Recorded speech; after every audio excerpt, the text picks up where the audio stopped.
आज है 20 दिसंबर 1968 का प्रातः क्लास।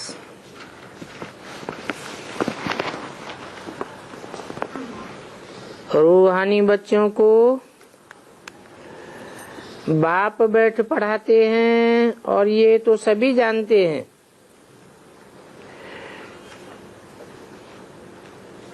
कि बाप भी रूहानी है।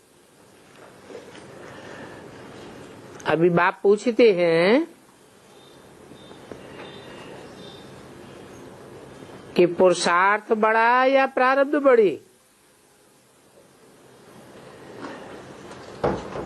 वैसे ये भी पूछना होता है कि योग बड़ा या ज्ञान बड़ा। ये भी पूछ सकते हो कि आत्मा बड़ी या शरीर बड़ा। तुम देखते हो बरोबर आत्मा को इतना याद नहीं करते हैं जितना शरीर को याद करते हैं। आत्मा चली जाती है तो भी शरीर याद आता रहता है।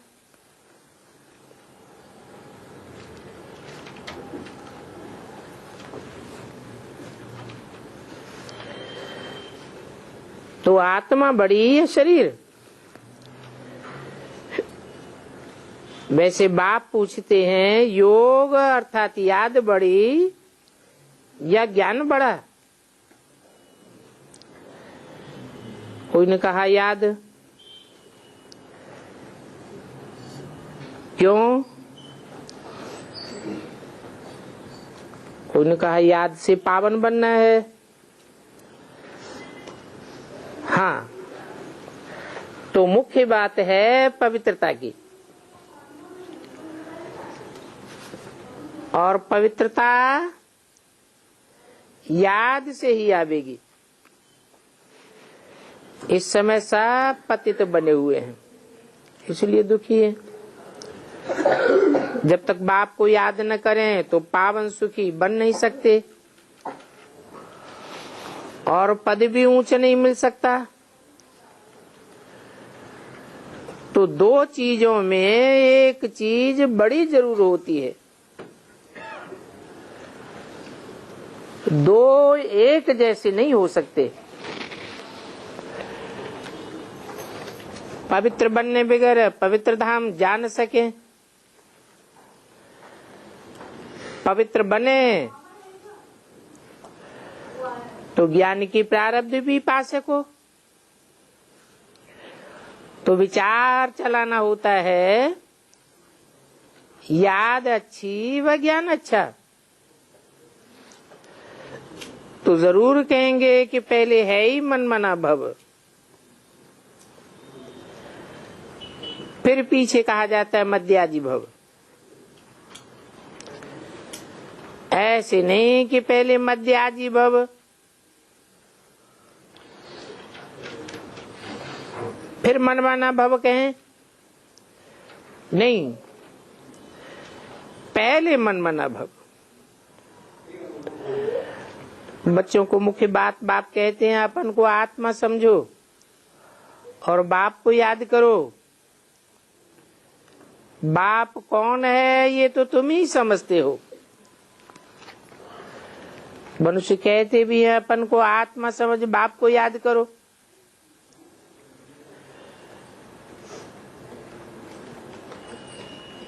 कहते हैं गॉड फादर।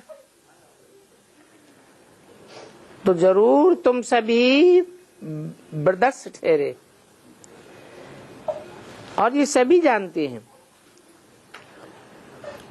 गाते भी हैं सभी का दाता राम, और राम कोई वह रघुपति नहीं है। राम को कब बाबा नहीं कह सकते, क्योंकि बाबा एक तो शरीरधारी को कहा जाता है और दूसरा अशरीरी को कहा जाता है। आत्मा भी पहले अशरीरी है, फिर शरीरधारी बनती है।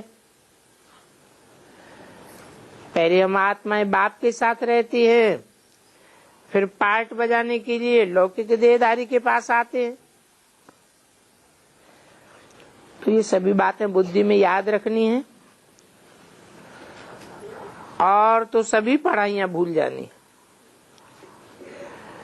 ये तो तुम जानते हो कि हम अभी संगम पर हैं, फिर बाद में नई दुनिया में जाना है और ये पुरानी दुनिया खत्म होनी है। ये बात को और कोई को पता नहीं है।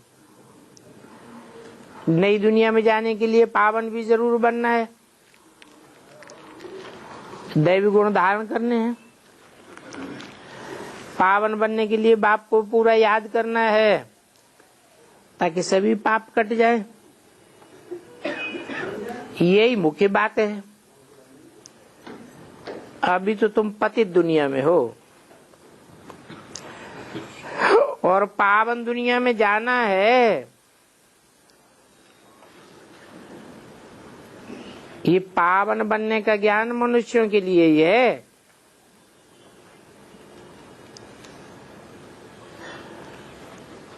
पशु पक्षी पतंगे तो ज्ञान लेंगे ही नहीं, उनमें तो इतनी मन बुद्धि की पावर ही नहीं है, जानवर नहीं समझेंगे। तो मनुष्यों को व मनुष्य की आत्माओं को बाप फिर से आकर के समझाते हैं, अभी देवी देवता बनना है, इसलिए मुझे याद करो तो तुम पावन बनेंगे। इसको कहा जाता है योगाग्नि। और इस योगाग्नि से तुम्हारे सभी पाप कट जाएंगे अगर मुझे पूरी रीति याद करते रहेंगे तो। क्योंकि ये नॉलेज है, ये ड्रामा का चक्र तो चला आता है, उनका कभी अंत नहीं हो पाता।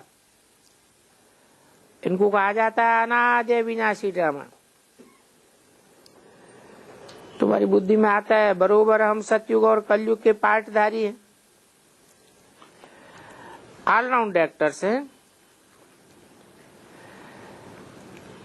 क्योंकि सभी तो ऑलराउंडर नहीं हो सकते हैं। फर्स्ट सेकंड थर्ड नंबर वार हैं।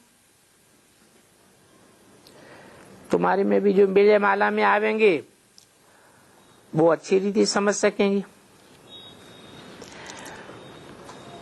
क्योंकि सूर्यवंशी चंद्रवंशी तो बनना ही है। तो कल पहले जो सूर्यवंशी बने होंगे वो ही बनेंगे और उनके पुरुषार्थ से समझा जाता है कि ये सूर्यवंशी बनेंगे। आगे चल के बहुत समझेंगे। समझते तो है ना, ये ब्राह्मणी बहुत अच्छी समझाती है। ये सेकंड नंबर है।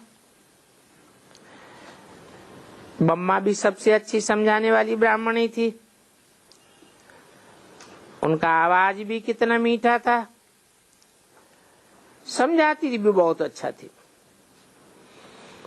कहाँ भी जाती थी तो सभी तरफ से मम्मा के पास खिंच करके आ जाती थी।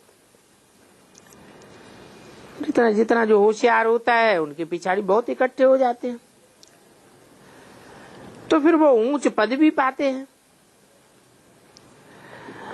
अभी तुमको बाप प्रैक्टिस कराए रहे हैं। ऊंची ते ऊंच श्रीमत बाप की तुमको मिल रही है। श्रीमत देने वाला तो एक ही बाप ठहरा, बाकी धारणा करने वालों में नंबरवार हो जाते हैं। बाप जो मत देते हैं उसको धारण करना है और कराना है। पूछा जाता है और रचयिता बाप और रचना के आदि मध्य अंत को जानते हो? सो तो सिवाय तुम्हारे और कोई भी नहीं जानते। वो तो कह देते हैं परमात्मा सर्वव्यापी है। अब बाप को तो कहा जाता है ज्ञान का सागर, शांति का सागर। नई दुनिया की स्थापना और पुरानी दुनिया का विनाश कराए देते हैं। तुम बच्चे समझते हो, अभी नई दुनिया स्थापन हो रही है और हम ही नई दुनिया स्थापन कर रहे हैं बाप की श्रीमत पर। 20/12/68 की वाणी का दूसरा पेज। तो जो स्थापना करने वाले हैं वो अपन को महावीर समझेंगे ना, क्योंकि तुम्हारी भी तो सेना है।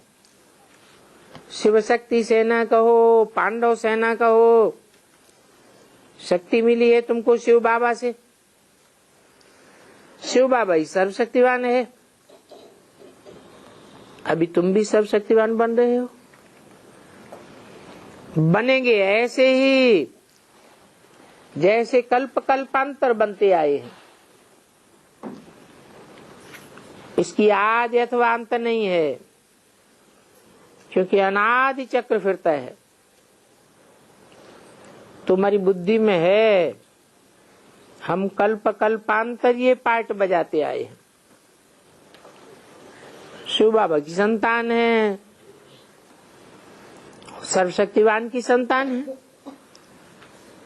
रावण क्या है, कौन है, दुनिया में कोई भी नहीं जानते। रावण राज्य में ये 5 विकार आते हैं। इसमें भी मुख्य है देह अभिमान। इस देह अभिमान के कारण ही फिर और विकार आते हैं। तुम उल्टे बन जाते हो। बाकी तो कहे रावण कोई चीज थोड़ा ही है। ऐसे कोई 10 शीश आदि की बात नहीं है। ये तो समझने के लिए चित्र बनाया है कि 10 प्रकार की बुद्धियां इकट्ठी हो गई है। बाकी इनमें ताकत कुछ भी नहीं है। और ये भी इनका ड्रामा में नूंद है। बुद्धि में आता है ड्रामा अनुसार, ऑटोमेटिकली भक्ति मार्ग में भी आना होता है। तो बच्चे जानते हैं बाप तो है निराकार, वो तो बिंदी है। बिंदी को चाहे जितना छोटा करते चले जाओ, और वो बिंदी नालिश तो जरूर धारण करके ही सुनावेगी। बाप ही आकर के माया पर जीत पहनाते हैं। 5 विकारों को माया कहा जाता है। रावण का चित्र भी बनाया है, तो समझना चाहिए ना। चित्र है तो चरित्र करने वाला भी कोई होगा। स्त्री और पुरुष दोनों में 5 विकार होते हैं। तुम समझते हो बरोबर। अभी रावण मत चल रही है, रावण की विकारी मत होती है, और ये है ईश्वर की निर्विकारी मत। बाप श्रीमत देते हैं, कहते हैं श्रीमत पर चलने से ही तुम ऊंच बनेंगे। फिर आधा कल्प चलती है विकारी मत। इसलिए इनका नाम ही रखा है 10 शीश वाला रावण। और विकारों में भी पहले नंबर पे है अहंकार। देह अहंकार के बगैर कोई विकार काम नहीं आ सकता। तो पहले ही ये देह भान है, फिर विकार है। ये सभी बातें बाप बैठ तुम बच्चों को समझाते हैं। कल्प कल्प अनेक बार समझाया है, और समझाने में टाइम भी इतना ही लगता है जितना हर कल्प लगा है। बुद्धि में समझते हो। बाप आकर के हमको आस्तिक बनाते हैं, क्योंकि रचयिता और रचना का राज समझाते हैं। कहते हैं ना इस सृष्टि का क्रिएटर कौन है? क्रिएटर तो गॉड है। यूं तो ये सभी रचना अनादि है, परंतु इनको समझाने वाला एक ही गॉड फादर है, इसलिए क्रिएटर है। उनमें ज्ञान है, इसलिए क्रिएटर कहा जाता है। बाप खुद भी ड्रामा के बंधन में बांधा हुआ है। ड्रामा भी अनादि है, कुछ बनाते तो नहीं है। इतना बेहद का ड्रामा अनादि शूट किया हुआ है। हद के ड्रामा तो ढेर के ढेर शूट होते रहते हैं, और ये है बेहद का बना बनाया अविनाशी ड्रामा। इसमें जरा भी फर्क नहीं पड़ सकता। ये बेहद के ड्रामा का चक्र फिरता ही रहता है। तुम तमो प्रधान से सतो प्रधान, सतो प्रधान से तमो प्रधान बनते ही रहते हो। सतो प्रधान बनने में पवित्रता की मुख्य बात है। पवित्र दुनिया में कितना सुख होता है, पतित दुनिया में तो अपरम अपार दुख है। दुखधाम है अपरम अपार दुख, सत्युग में है अपरम अपार सुख। दुखधाम का भी मनुष्य वर्णन नहीं कर सकते, क्योंकि मनुष्यों को तो उसके ड्यूरेशन का ही पता नहीं है। तुम समझते हो आधा कल्प है दुखधाम,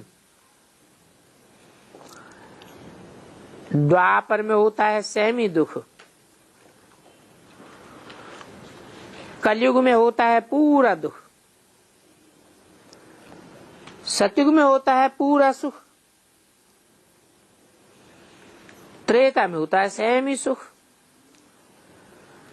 तो ये सभी बातें बुद्धि में अच्छी रीति धारण करनी है। दूसरा कोई नॉलेज जानते ही नहीं है। आगे तो समझते ये विद्वान पंडित आचार्य बड़े होशियार है, अभी तुम समझते हो तो कुछ भी नहीं जानते। ये चक्र कैसे फिरता है कुछ भी नहीं जानते। अभी तुम सभी धर्म वालों की जीवन कहानी को जानते हो। फलाने ने फलाने समय ये धर्म स्थापन किया, फिर बाद में वो भी नीचे उतरने लग जाते हैं। पहले चढ़ती कला होती है, फिर उतरते जाते हैं। और देवताएं तो हैं पवित्र। सभी से बहरी महिमा किसकी होती है? पूछते हो who is who in the world. अब ऊंचते ऊंच पद किसका है? ऊंचते ऊंच धन किसके पास है? या ऊंचते ऊंच विद्वान कौन है? सतयुग में तो ऐसे नहीं पूछेंगे। वहां ये प्रश्न पूछने की दरकार ही नहीं है। अभी तुम बच्चे समझते हो सभी से बड़ा ऊंचते ऊंच भगवान है। गाते भी हैं ऊंचते ऊंच भगवान, सकल सृष्टि तेरे सूत्रधारी, तुम्हारी गतिमति तुम ही जानो। बाकी महिमा गाते, तुम भी गाते थे। अभी तुमको प्रैक्टिकल में मालूम है श्रीमत से कैसे स्वर्ग स्थापन होता है, ये तुम ही जानो, और तो कोई जानते ही नहीं। बाप तुम बच्चों को सुनाते हैं, तुम फिर औरों को सुनाते हो। श्रीमत से मनुष्य सृष्टि कैसे बनती है वो भी बैठ सुनाते। गीता भी एक प्रकार का गीत है। गीता को कहानी कहो तो भी ठीक है। श्रीमत का गीत कहो, आख्यानी बहाना बनाते हैं ना। 20/68 की वाणी का 3रा पेज कहते हैं लांग लांग गो, तो वो आखानी भी बतानी पड़े। तुम तो पूरी तिथि तारीख मिनट सेकंड बता सकते हो। ड्रामा की आयु 5000 वर्ष पूरी एक्यूरेट है। परंतु पहले तो बोलो बाप को जानते हो, वो ज्ञान का सागर है, टीचर है। तुम बच्चों को भी तीनों रूप याद करना है।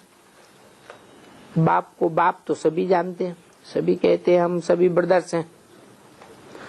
एक बाप है, बाकी सभी बच्चे हैं। ये समझना तो बहुत सहज है। इस समय 500 करोड़ मनुष्य हैं, सभी किसके बच्चे हैं? कहेंगे बाप के। इसमें उनको सभी कहते हैं गॉड फादर। तो ये भी समझना चाहिए फादर एक है, बाकी आत्माएं तो ढेर हैं। ये बात तो कोई भी समझ सकते हैं, परंतु मनुष्यों की इतनी पत्थर बुद्धि है जो ऐसी सहज बात भी नहीं समझ सकते। बाप कहते हैं तुम सभी बच्चे मेरे ब्रदर्स हो, आपस में ब्रदर्स हो, और मैंने जिसमें प्रवेश किया है ये भी तुम्हारा ब्रदर है। पढ़ रहे हैं, आत्मा आत्मा को तो ब्रदर ही कहेंगे। सभी ब्रदर को बाप से वर्षा मिलता है। बाप सभी आत्माओं का है तो सभी को वर्षा मिलता है। सभी आत्माएं भाई भाई हैं, सभी बेहद के ब्रदर्स को वर्षा मिलता है। लौकिक बाप से सिर्फ बच्चों को वर्षा मिलता है, बच्चियों को तो मिलता नहीं है। आगे तो हाफ पार्टनर कहते थे।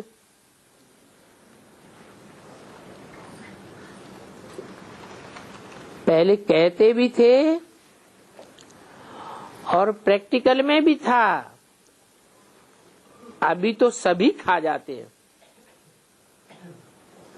कहने मात्र को हाफ पार्टनर है। तो जैसे वो लोग तो बेहद के बाप को जानते ही नहीं है। बेहद के बाप को ही क्रिएटर कहा जाता है, परंतु क्रिएट कब किया ये प्रश्न नहीं उठ सकता, क्योंकि वो तो अनादि है। बाप आकर सिर्फ नॉलेज समझाते हैं, इसलिए क्रिएटर कहा जाता है। तुम बच्चे जानते हो हमारा बाबा है, हमको पढ़ाते भी हैं, साथ भी ले जावेंगे, तो ये जरूर सदैव समझाओ जो मनुष्यों की बुद्धि में बैठे और सर्वव्यापी की बात बुद्धि से निकल जाए। गॉड फादर है, उनको टीचर भी कहा जाता है। उनमें चैतन्यता है, चैतन्य होने के कारण उनमें ज्ञान है, सत्यचित्त आनंद स्वरूप है, सचखंड स्थापन करने वाला, सच बोलने वाला है और सारे विश्व को सच्चा बनाने वाला है। तुम जानते हो भारत हेवन था, तब सच ही सच था। ये अभी तुम जानते हो। आधा कल्प जो पास हुआ, सत्युग त्रेता, वो सच्चे बाप का स्थापन किया हुआ सचखंड था, जो फिर झूठ खंड बना है। युग तो होते ही है। कहते भी है पतन और उत्थान। इन तुम्हारे अक्षरों का किसी को पता ही नहीं है। मनुष्य समझते हैं व नहीं, तो बच्चों को ये सभी समझाना पड़े। पावन कैसे बनते हैं, फिर पतित कैसे बनते हैं, ये सभी पॉइंट्स हैं। भारत जो ऊंचे से ऊंचे स्वर्ग था, फिर गिर करके नर्क कैसे बना, ये वर्ल्ड की ज्योग्राफी हिस्ट्री है। भारत ही पावन था, फिर भारत ही पतित बना, तो ये भी पॉइंट्स हैं।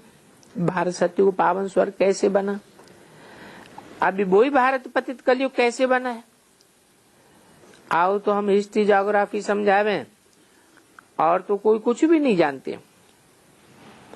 जो नहीं जानते हैं उनसे हम क्या पूछें, वो तो जानते ही नहीं है।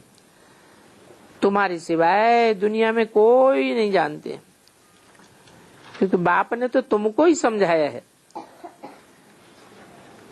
बाकी सभी मनुष्यों की है बेसमझ। तुम बाप की श्रीमत सुनावेंगे, बोलो। हम बता सकते हैं, भारत जो पैराडाइज था, स्वर्ग था, हेवन था, वो अभी कैसे हेल बना है, फिर भी बाद में कैसे हेवन बनना है, वो हम बता सकते हैं। वो लोग तो सभी भुट्टू है, तुमसे क्या पूछेंगे? तो जानते ही नहीं है, कुछ भी नहीं जानते। बोलो, हम आपको ऐसी ऐसी बातें सुनावेंगे, और वो जानना भी चाहते हैं। तुम तो सारी दुनिया को निमंत्रण दे सकते हो, आओ तो हम आपको ये समझावें। इस समय मनुष्य 500 करोड़ हैं, फिर नई दुनिया में 9 लाख हो जाएंगे। तुम तो जो जानते हो सो ही बतावेंगे। जो जानने के लिए ही मनुष्य हैरान है। यूरोपियन लोग तो फिर भी जानते हैं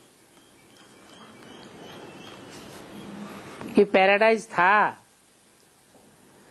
वहां परिस्तान में देवताएं रहते थे, चित्र तो उन्हों के ही थे। ये स्वर्ग के चित्र है ना। इन्होंने ये राज्य कैसे पाया, ये तुम जानते हो, तुम समझा सकते हो।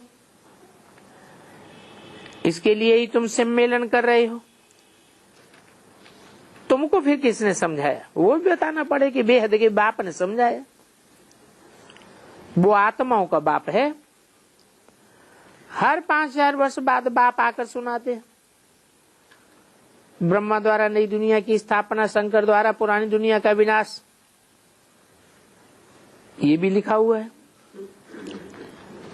लिस्ट बना करके फिर सभी को निमंत्रण दो। ये भी बाबा समझते हैं कि जब तुम्हारा शो होगा तभी उन्हों को तीर लगेगा। तब तो बाप की महिमा गाते हैं। तुम्हारी गति मत तुम ही जानो। तुम जिनको सुनाते हो उनसे सर्व की सदगति हो जाती है। सर्व की सदगति माना स्वर्ग की स्थापना। 20/68 की वाणी का 4था पेज। ऐसी ऐसी बातें तुम बच्चों की बुद्धि में होनी चाहिए। नित्य नया नया सुनते रहते हो। एक सेकंड दूसरे से न्यारा है। ये बेहद का ड्रामा है और नित्य नया है। वो हद का ड्रामा तो फिर विनाश हो जाता है। ये तो अनाद है, विनाशी चलता ही रहता है। तुम जानते हो इस वेद के ड्रामा के पार्टधारी कौन कौन है? आत्मा पार्टधारी है। कितनी छोटी बिंदी है। फिर बाप कहते हैं गुई गुई बातें तुमको सुनाता हूं, तो वंडरफुल बातें हैं। वंडर ऑफ द वर्ल्ड ये है। वंडर वगैरह कुछ भी कह नहीं सकते। आत्मा में पार्ट अनादि चलता रहता है। कहेंगे कुदरत। मनुष्य कैसे पैदा होता है, ये भी वंडर। मछलियां आदि जीव जंतु और सभी कैसे निकलते हैं, वो भी वंडर। इनका अंत कोई भी पाई नहीं सकता। तुम सारी दुनिया के आदि मध्य अंत, क्रिएटर, डायरेक्टर, मुख्य एक्टर को जान लेते हो तो इसमें सभी आ जाता है। बाप ही आकर के ये सभी बातें सुनाते हैं। अभी तुम बाप रचयिता और रचना के आदि मध्य अंत को जान गए हो। आगे तुमको बहुत समझ मिलेगी।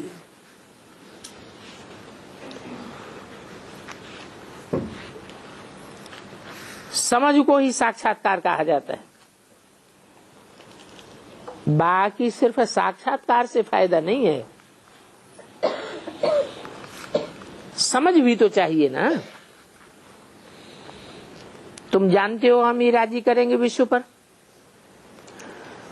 तो तुमको बहुत खुशी होनी चाहिए। हम बेहद सुख का वर्षा बाप से पा रहे हैं, और वो वर्षा कोई दूर नहीं है। इम्तिहान पास होने में बाकी 8 वर्ष हैं।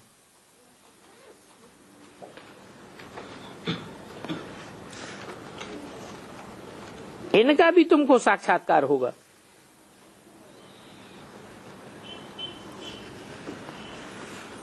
और वो ज्ञान भी बाप ही देंगे, क्योंकि ये ज्ञान तो ऐसा है जो बाप ही देते हैं। भक्ति मार्ग में बल साक्षात्कार होते हैं, परंतु कुछ समझ में नहीं आता है, सिर्फ खुशी होती है, प्राप्ति तो कुछ भी नहीं होती। चित्र भी कितने ढेर हैं, दिखाते हैं सूंड वाला गणेश। अब उनकी बैठी कितनी पूजा होती है। हम तो कहेंगे ये सब नॉनसेंस बातें हैं, ऐसा कोई मनुष्य तो होता ही नहीं है, भगवान सूंड वाला होता ही नहीं है। हनुमान की भी बहुत पूजा करते हैं, परंतु फायदा तो कुछ भी नहीं। और ये दुनिया में भक्ति से दुर्गति होती जाती है, तो कितने बैठ फालतू चित्र बनाए। अब इन चित्रों में कोई राजयोग तो है नहीं, वो सभी हठयोग के चित्र बनाए हैं। चित्र बना बना कर लाखों रुपया कमाते हैं। अभी बाप ऐसे पॉइंट्स बहुत समझाते रहते हैं, कहते ये समझाओ, बात का प्राचीन राजयोग किसने सिखाया, किसने पैराडाइज बनाया। जो प्रैक्टिकल बना सकते हैं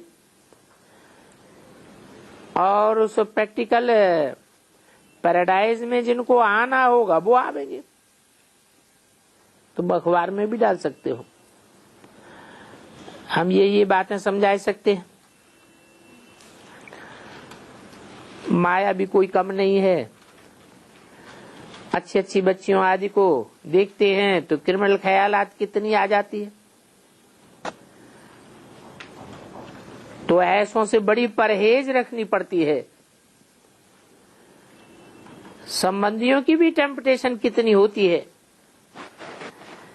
कहते हैं अगर तुम यहां जाती हो तो घर से निकल जाओ, तुमको कुछ भी नहीं मिलेगा, 1 पैसा भी नहीं देंगे।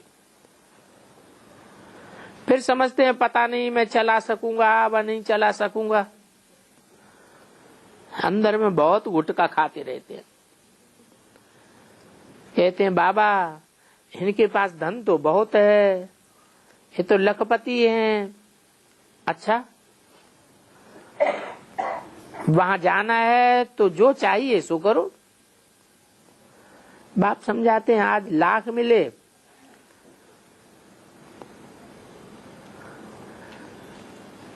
कल मत जाओ तो सभी खत्म हो जाएगा। हम तो 21 जन्मों के लिए इतना तुमको धन देता हूं, वो तो कभी खत्म हो ही नहीं सकता।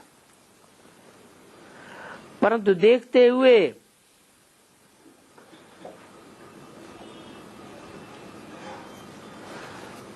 रह पाना मुश्किल है। बाबा समझाते हैं इन आंखों से तुम जो कुछ देखते हो ये सभी खत्म हो जाना है। अभी जज करो, रास्ता तो बताया तो जज करो। इसलिए बाप कहते हैं बहुत धनवान भी आए नहीं सकेंगे। बाप का तो नाम ही है गरीब निवास। गरीब तो बहुत दुखी होते हैं, तो जो दुखी होते हैं उनको ही भगवान से सुख मिलना है। वो तो आते भी देरी से हैं, अपने धन में ही मगरूर रहते हैं। वो ऐसे नहीं कहेंगे हमको 4 बच्चे हैं, 5वां शिव बाबा है। अरे शिव बाबा तो पहला नंबर फर्स्ट क्लास बच्चा है, उनको तुम वारिस बनाओगे तो 21 जन्म के लिए वारिस बन सकते हो।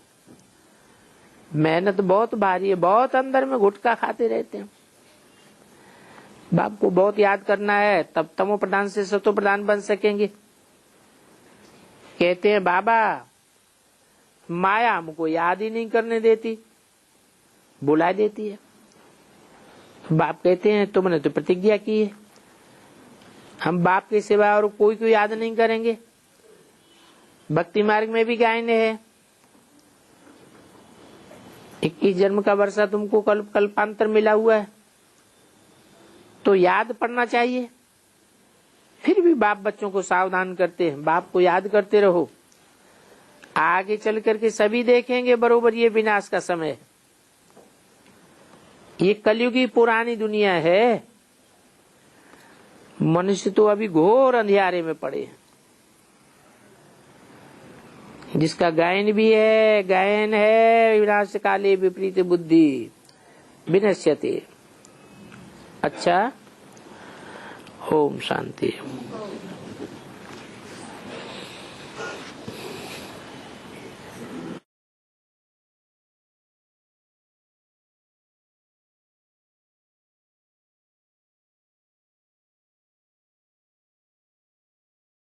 बाबा ये राम लक्ष्मण भरत शत्रुघ्न 4 भाई है ना?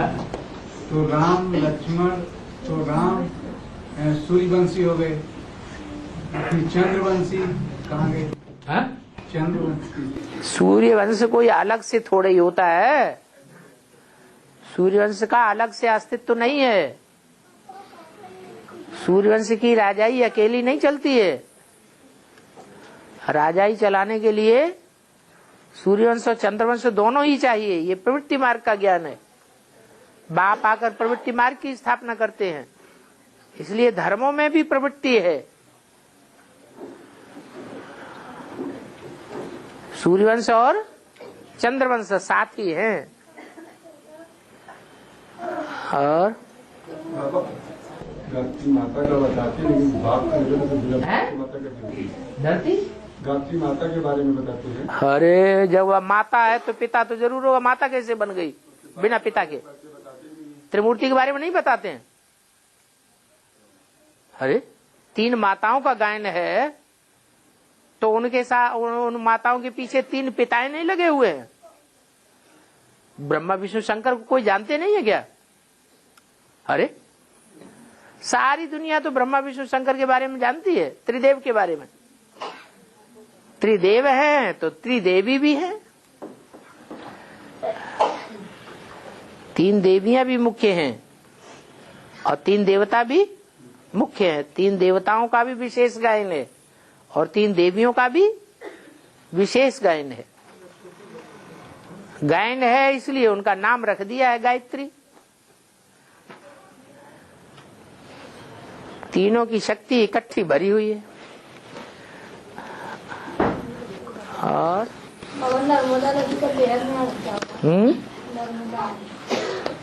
नर और मादा दोनों शब्दों को इकट्ठा कर दो तो क्या हुआ? नर्मदा है।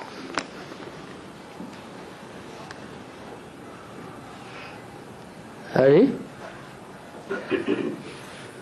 क्लास का टाइम है 6 से 8 बजे, परंतु कोई कोई भाई बहने शुरुआत में 6 बजे आ तो जाते हैं, परंतु बीच में जाकर के सो जाते हैं या चले जाते हैं या इधर उधर कहीं घूमने लगते हैं। बाद में रजिस्टर में टाइम लिख देते हैं 6 से 8। तो ऐसे लोगों की क्या शूटिंग होगी? अभी तो बताइए क्या करते हैं वो? है दिखावा करते हैं। तो कौन से धर्म में जाएंगे? है क्रिश्चियन धर्म में जाएंगे। जाओ गिरजाघर में, भगवान के बने बनाए घर को गिरा दो। है यहां भी गिराएंगे। झूठ से गिरेगा या बनेगा? गिरेगा। काहे से बनेगा नई दुनिया? स्वर्ग नई दुनिया काहे से बनेगी? सच्चाई से बनेगी या झूठ से बनेगी? सच्चाई से बनेगी और झूठ से बिगड़ेगी, गिरेगी। तो गिराने वाले हैं गिरजाघर वाले। झूठ काम क्यों करना? बाबा हाँ एक नरक के बीच में मैं स्वर्ग की बादशाही देता हूँ, हाँ। तो कैसे? कैसे? क्योंकि 10 इंद्रियां हैं, हैं? क्योंकि हाँ नरक का मतलब कि जो नर करता है सो नरक, जो नर करता है सो नरक, जो स्वस्थिति में सदैव रहने वाला करता है सो स्वर्ग। तो सदैव स्वस्थिति में रहने वाला कौन है? हैं? शिव बाबा। तो शिव बाबा क्या करता है? नर जो हैं वो 10 इंद्रियों से काम करते हैं, स्थूल इंद्रियों से मन को कंट्रोल नहीं कर पाते। और शिव बाबा, शिव बाबा मन को कंट्रोल करना सिखाता है। तो मन को कंट्रोल करना सिखाएगा तो मन का स्वर्ग बनेगा या 10 इंद्रियों का स्वर्ग बनेगा? इंद्रियों का सुख लेंगे या अतीन्द्रिय सुख लेंगे? जो शिव बाबा बनाएगा स्वर्ग, most wonder of the world बनाएगा स्वर्ग। मोस्ट वंडरफुल चीज है ना, दुनिया के मनुष्यों के बनाए हुए 7 वंडरों से भी ज्यादा वंडरफुल चीज है।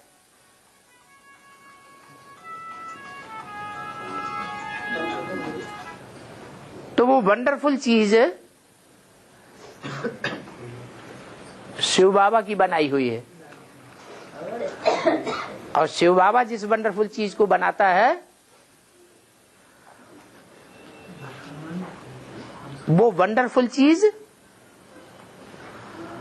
ऐसी चीज है कि जब मनुष्यों को वो चीज मिल जाती है, जो ईजाद मिल जाती है शिव बाबा की बनाई हुई, तो वो मन का सुख भोगेंगे। क्या? शरीर बल सड़ता जावे, लेकिन मन से क्या रहेंगे? खुश रहेंगे। मन के कंट्रोल में 10 इंद्रियां चलती हैं कि 10 इंद्रियों के कंट्रोल में मन चलना चाहिए, है? मन के कंट्रोल में जब 10 इंद्रियां चलने लग पड़ेंगी तो भले शरीर सड़ा हुआ हो तो भी सड़े हुए शरीर से अतीन्द्रिय सुख अनुभव करेंगे। इंद्रियों के सुख की परवाह ही नहीं रहेगी। पाना था सो पा लिया, वो अतीन्द्रिय सुख की प्राप्ति सत्युग में जन्म लेने वाले देवताओं को नहीं होती है अपने शरीर से।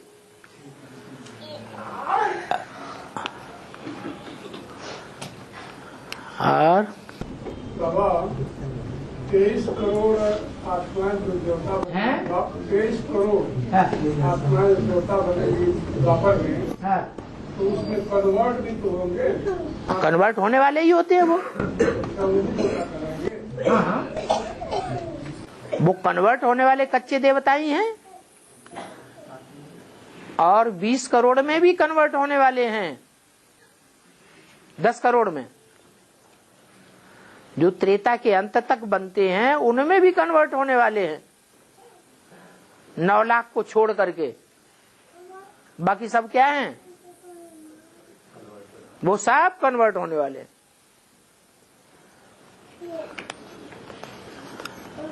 और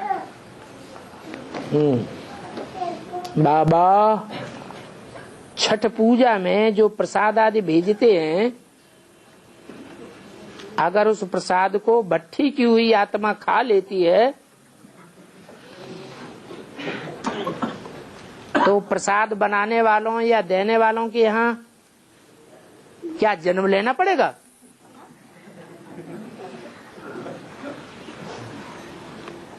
अब अन्न दोष तो लगता ही है ना, लगता है कि नहीं लगता है? ज्ञान में आने के बाद अगर ज्ञान के जो मुख्य नियम हैं अनदोष और संग दोष का पालन नहीं किया, जिसका चाहे उसका इंद्रियों से संग करता रहा, संसर्ग करता रहा, संबंध जोड़ता रहा इंद्रियों से, और जिसका चाहे उसी के हाथों का बना हुआ खाता रहा, तो हिसाब किताब नहीं बनेगा? हैं? हिसाब किताब तो बन जाएगा। हाँ, ये हो सकता है कोई कम करेगा, कोई ज्यादा करेगा। ज्यादा संग करेगा, ज्यादा अन्न दोष लगाएगा, तो ज्यादा जन्म लेगा उनके साथ। कम संग करेगा, कम अन्न दोष लगाएगा, तो थोड़ा बहुत संसर्ग संपर्क में आ जाएगा, लगेगा तो जरूर। और छठ पूजा में उगता सूरज और डूबता सूरज दोनों का पूजा करके दिखाते हैं बाबा, इसका क्या कारण है बाबा?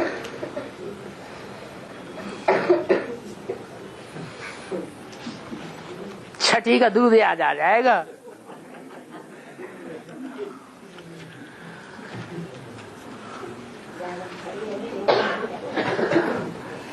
जब बच्चा 6 दिन का होता है तो क्या करते हैं? उसका नामकरण करते हैं। या बच्चा 6 महीने का हो जाता है तो भी नामकरण करते हैं। 6 साल तक अपने कोई घरेलू नाम से बुलाते रहते हैं। 6 साल, छठी साल में उसका फिर असली नाम रखते हैं स्कूल में जाकर के, वो फिर नाम पक्का हो जाता है। तो ये 6 समझदार की निशानी मानी जाती है कि थोड़ा समझदार हो गया।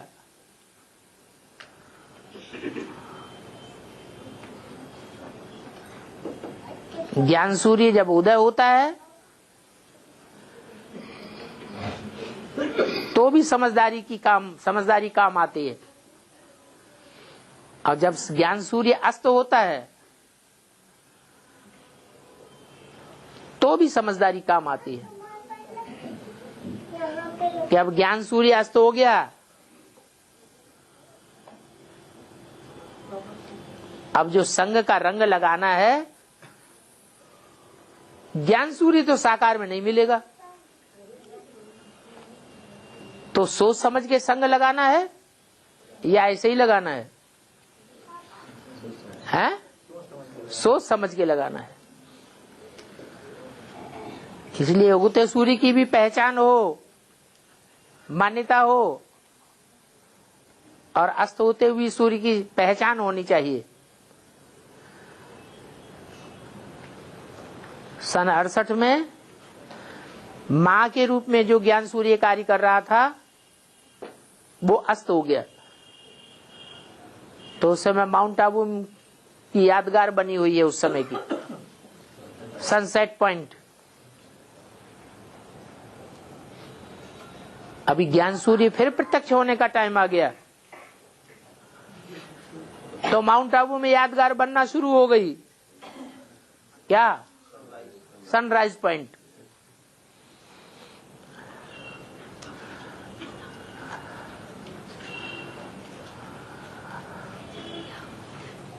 सनराइज पॉइंट एकदम पूरब में है, अचलगढ़ में, और सनसेट पॉइंट एकदम अपोजिट में है।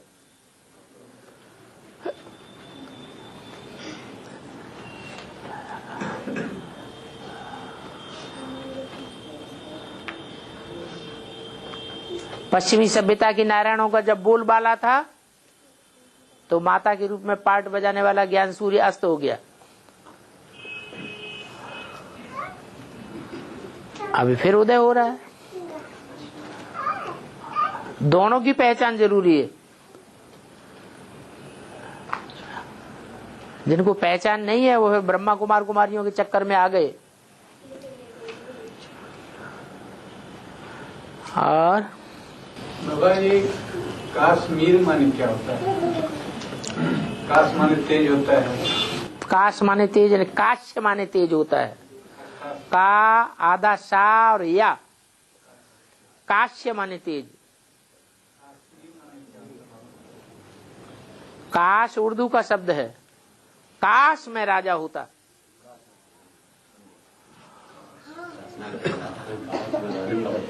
और मीर माने शाहजादा। काश मैं शाहजादा होता।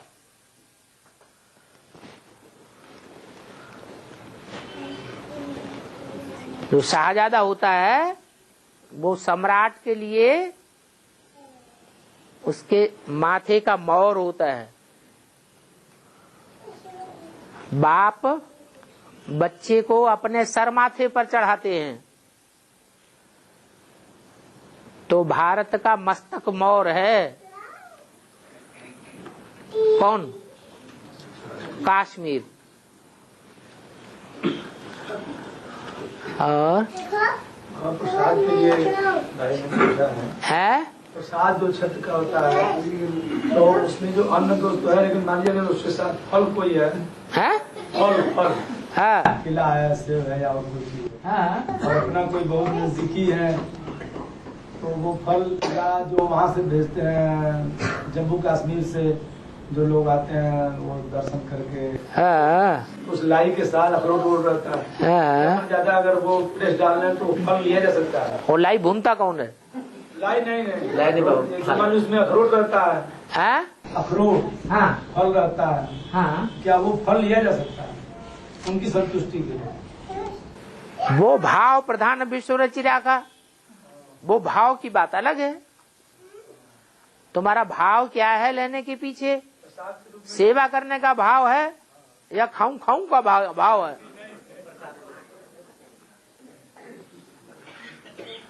हाँ।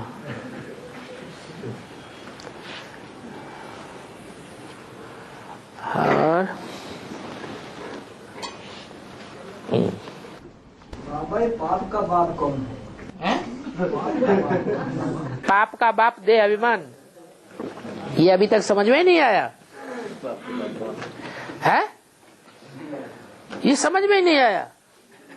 कोई भी पाप करेंगे, कोई भी विकार करेंगे, भी माने विपरीत, कार माने कार्य, जो भगवान के बताए हुए काम हैं उन कामों के विपरीत जो भी काम करेंगे, माने रावण की मत पर है, रावण की मत का कोई भी काम करेंगे तो वो विकार है, वो ही पाप है।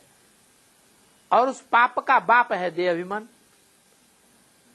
देह अभिमान होगा तभी तो काम विकार भोगेंगे। देह अभिमान है ही नहीं, स्त्री और पुरुष का ज्ञान ही नहीं है। आत्मा हूं मैं, ये भी सामने आत्मा है, पक्की स्मृति हो गई। हम आपस में भाई बहन हैं, आपस में भाई भाई हैं, तो भाई भाई में थोड़े विकार पैदा होता है। क्रोध है, क्रोध भी तब आता है ये नीचा है, मैं ऊंचा हूं, मैं राजा हूं, ये रंक है, ये दुश्मन है, ये भंगी है, मैं ब्राह्मण हूं, ये नीचे जाति का है, मैं ऊंचे जाति का हूं। ये नीचे जाति की भावना पैदा होती है, अपने को ऊंच समझने की भावना पैदा होती है, तब क्रोध पैदा होता है। इसने मेरे से ऐसे कैसे कह दिया, इसने मेरे को कैसे थप्पड़ मार दिया, इसने मेरे को क्यों छू दिया, तो क्रोध पैदा होता है। वो देह अभिमान भरा हुआ है उसके पीछे, कारण है देह अभिमान। लोभ आता है, लोभ के पीछे भी देह अभिमान भरा हुआ है। मुसलमान आए भारत में, किस लिए आए हैं? कौन सी दृष्टि लेके आए? लोभ की दृष्टि लेके आए। बाहर रेगिस्तान में उनको कुछ खाने पीने को मिलता नहीं था, काम विकार की अति होती जा रही थी। काम विकार को भोगने के लिए ऐशो आराम की चीजें चाहिए, कैसे पूर्ति करें? मजबूर हो गए वो भारत के ऊपर आक्रमण करने के लिए। लोभ ने सत्यानाश कर दिया। मोह। मेरा लल्ला मेरे पेट से पैदा हुआ, ये मेरे से पेट से पैदा हुआ, इसको तूने क्यों मारा? इसको गाली क्यों दी? मेरा लल्ला तो बहुत अच्छा है। अब समझ में आया? अब तू बड़ा होगा तब लल्ला होगा। तू तो इतना बड़ा होने ही वाला नहीं है जो लल्ला होगा, है?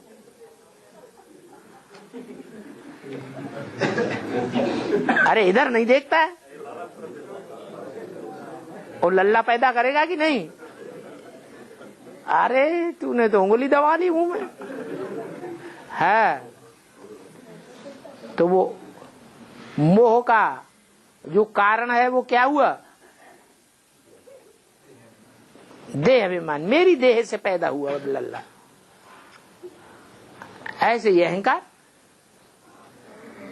पांचों विकार क्या, जो भी छठा विकार भी हो, सातवां भी हो, सभी विकारों का मूल है देह अभिमान। इसलिए रावण के सर के ऊपर गदा दिखाते हैं। वो देह अभिमान को मार दो तो पापों के बाप को ही खत्म कर दिया।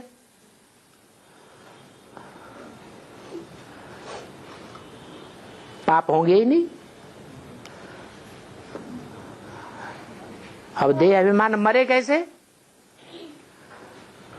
है? ओ देह अभिमान तो भूत बन के चिपटा हुआ है। बोलो, है? भूत बन के चिपका है कि नहीं चिपका है? है? हाँ, वो भूत बन के चिपका हुआ है। तो उसको, उससे निजात कैसे पाए? अपने में भूत प्रवेश होने से अगर रोकना है, क्योंकि दुनिया में भूत प्रेतों की संख्या बढ़ेगी या घटेगी? जिनकी जिनकी अकाले मौत होती जाती है वो सब भूत प्रेत बन जाते हैं। और अकाले में तो उन्हीं की होती है जो महापापी होते हैं। विनाश तो दिन दूना रात चौगुना बढ़ता जाएगा। आखिरी विनाश होगा भूकंप से। अभी तो तीव्र गति के भूकंप नहीं आ रहे हैं, छुटपुट कहीं कहीं होता है। फिर सारी पृथ्वी पर भूकंप आएंगे तीव्र गति से। हिंदुस्तान को चारों तरफ घूमो, नॉर्थ इंडिया के अलावा सारे भारत में चारों ओर पहाड़ी पहाड़, पहाड़ी पहाड़, इधर पहाड़ खड़ा, उधर पहाड़ खड़ा, उधर पहाड़ खड़ा। इसे क्या साबित होता है? इसे साबित होता है जब अर्धविनाश हुआ था तो बहुत विस्फोट हुए थे भूकंप के।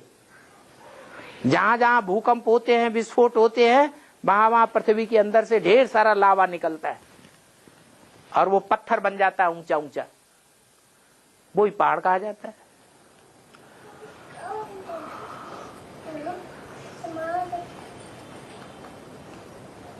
तो जब आखिरी विनाश होगा तो दुनिया में कितना भूकंप होगा।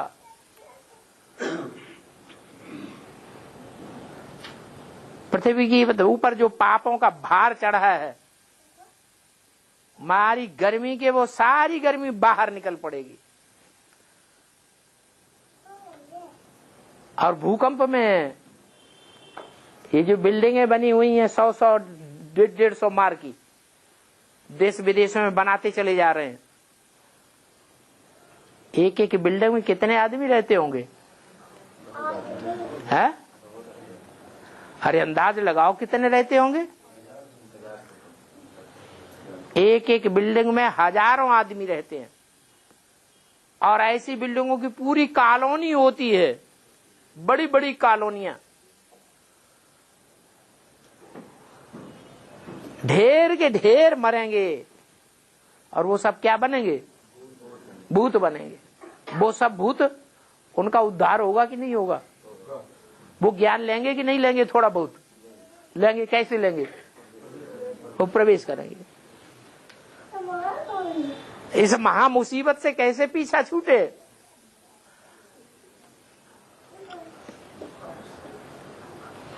एक नहीं प्रवेश कर पाएगा, दूसरा प्रवेश करने को आ जाएगा, दूसरा नहीं प्रवेश कर पाएगा, तीसरा आ जाएगा, चौथा आ जाएगा, पांचवा आ जाएगा।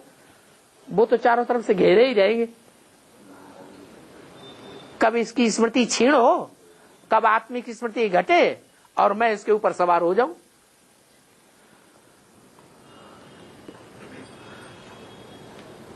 तब पाप का बाप ये देह अभिमान है।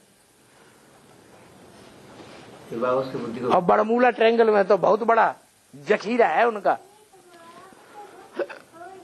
उनका बाप है बड़ा मूला। मूल माने जड़। बड़े में बड़ी जड़ कौन सी है? अरे बड़े में बड़ा आधार मूर्त कौन है? शिव बाबा। इस्लाम धर्म है, उससे बड़ा आधार मूर्त कोई नहीं है। अरे कोई भी साइड में हो, साइड का मतलब नहीं है। सबसे बड़ी में बड़ी जड़ कौन सी है? जड़ तो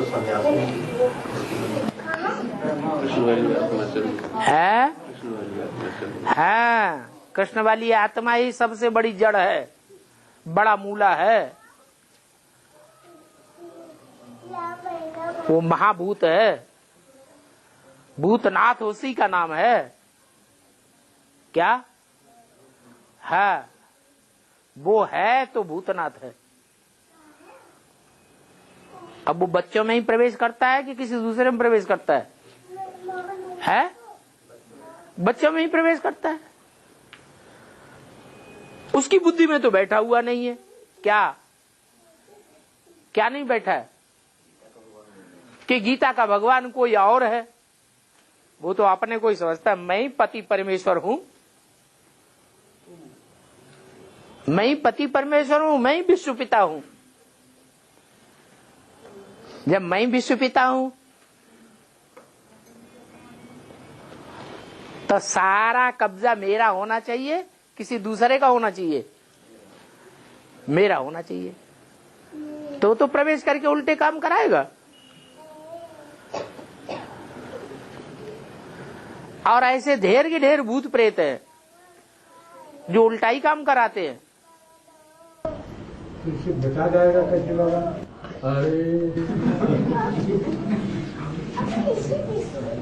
देह अभिमान का उल्टा क्या है? लो बच्चे ने भी बता दिया। देह अभिमान का उल्टा आत्माभिमान। अपन को स्टार समझो। सवेरे को बैठ जाओ याद में, उठते उठते और कुछ भी याद ना आए, मैं स्टार हूं, मैं आत्मा हूं, मैं आत्मा पार्टधारी हूं, मैं आत्मा ने 84 चोले धारण किए हैं। ऐसे ऐसे सहज सहज बढ़िया बढ़िया संकल्प करो, स्टार को याद करते रहो। फाउंडेशन सवेरे का पक्का हो जाएगा। सवेरे का फाउंडेशन सारा दिन काम में आवेगा। अमृत वेला फाउंडेशन वेला है। सारा दिन आत्मिक स्मृति की पक्की प्रैक्टिस हो जाएगी, फिर कोई भूत प्रेत आत्मा प्रवेश नहीं कर सकेगी। करते ही नहीं है।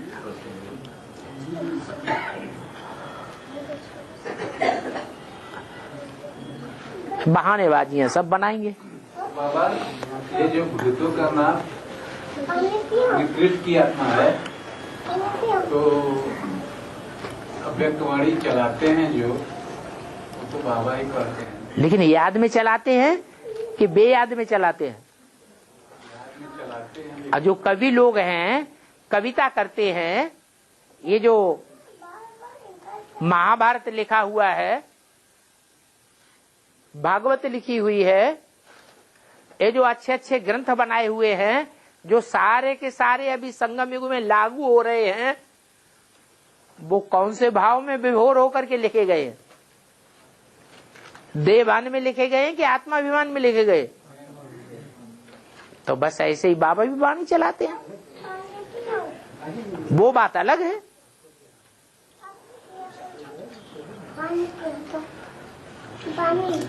और बाबा जैसे वो तो ब्रह्मा की सोच जो है, तो हम लोगों में अगर प्रवेश करेंगे भूत तो रोकेंगे नहीं। रुको ना, तुम्हें रोकने का तुम्हें तो काम मिला हुआ है। रोकने का काम किसको मिला हुआ है? तो फिर बाप तुमको मिला है प्रैक्टिकल में या उनको मिला था? तुमको मिला तो तुम्ही को करना है ना।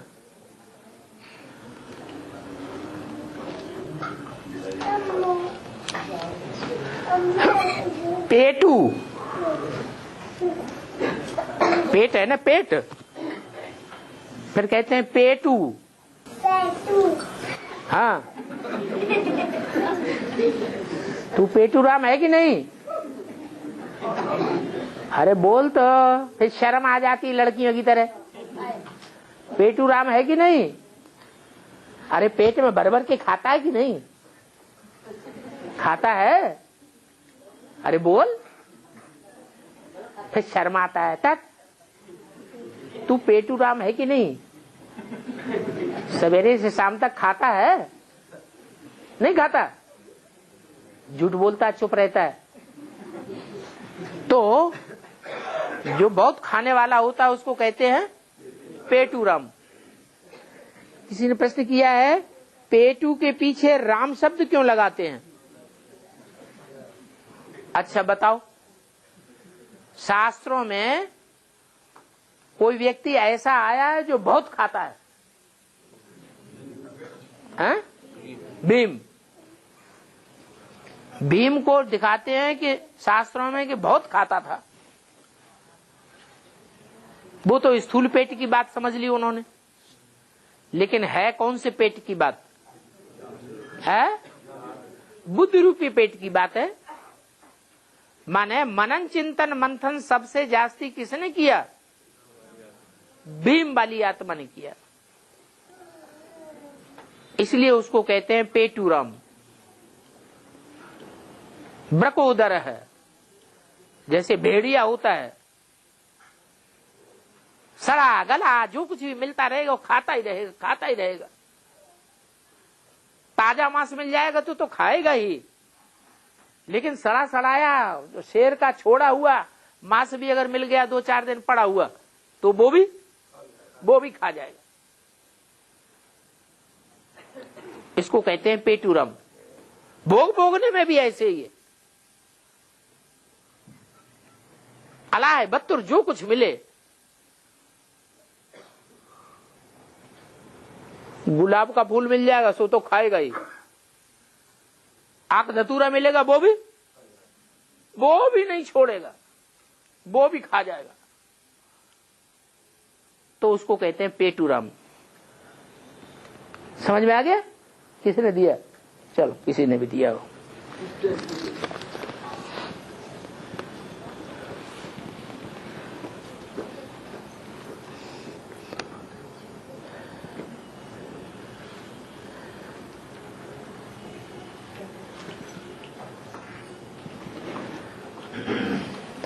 बाबा, क्लास में कोई माताएं बहनें मुरली चलाते समय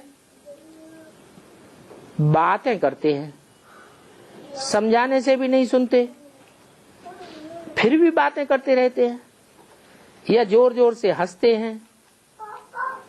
इससे तो टीचर का डिसरिगार्ड हो रहा है। तो उसका क्या अंजाम होगा? है? टीचर का डिसरिगार्ड करेंगे तो अंजाम क्या होगा? है? एक तो पढ़ाई तो मिस हो ही रही है, लेकिन ऊपर से एक तो पढ़ाई मिस हो रही है तो अपना नुकसान हो रहा है, और दूसरा टीचर का डिसरिगार्ड होता है तो उसका धर्मराज की सजाएं बन जाती हैं। और लौकिक दुनिया में बनती थी 1 गुनी सजा, और ब्राह्मणों की दुनिया में बनती है 100 गुनी सजा। तो 100 गुनी जब डिसरिगार्ड की सजा मिलेगी, सजा चढ़ जावेगी मस्तक, तो आत्मा का पुरुषार्थ नीचे गिरेगा या ऊपर उठेगा? पाप का बोझा बढ़ेगा या घटेगा? पाप का बोझा बढ़ जाएगा। बढ़ जाने से आत्मा दबती जाएगी। एक दिन ऐसा आवेगा कि जब सब याद में संगठित में बैठेंगे तो उन्हें नींद आने लगेगी। सब क्लास में बाबा की वाणी सुन रहे होंगे, उन्हें नींद आएगी, उसी टाइम नींद आएगी। इससे समझा जाए कि उनके ऊपर पापों का बोझा इतना जास्ती बढ़ चुका है कि जिसकी समार ही नहीं, कोई संभालने वाला ही नहीं। तो बताओ उनका क्या पद होगा? जन्म जन्मांतर राजघराने में आएंगे या प्रजा वर्ग में जाकर के दास दासी बनेंगे? है प्रजा वर्ग में भी हो सकता है चांडालों के घर में हरिश्चंद्र की तरह दास दासी बनना पड़े। और बाबा ध्यानु भगत कौन है? ध्यानु भगत और ज्वाला माँ के बहुत बड़े जैसे पुजारी थे, तो बाबा बेहद में क्या भगत? ध्यानु भगत। ध्यानु भगत? अरे 33 करोड़ तो देवताएं हैं, और फिर उनके भक्तों की संख्या लाखों की तादाद में। अब एक एक भगत कौन कौन भगत क्या है तो सब बाद में पता चलेगा कौन क्या भगत है।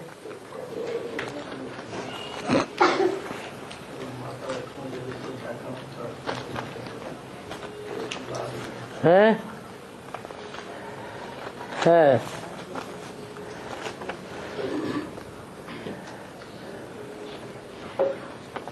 इस हो गया है।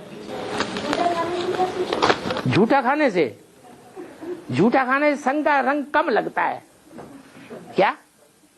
किसी का झूठा खाओ तो संग का रंग कम लगेगा कि ज्यादा लगेगा?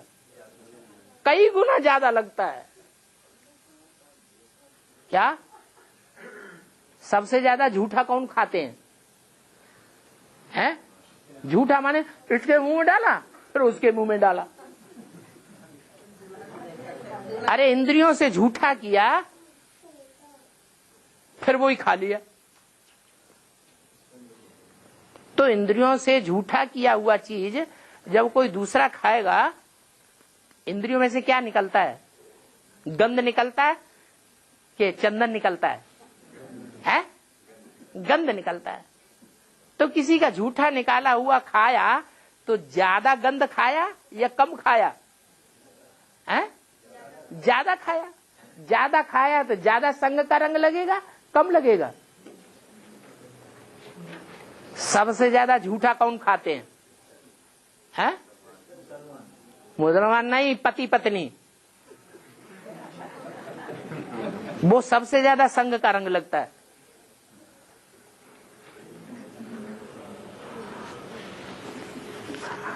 और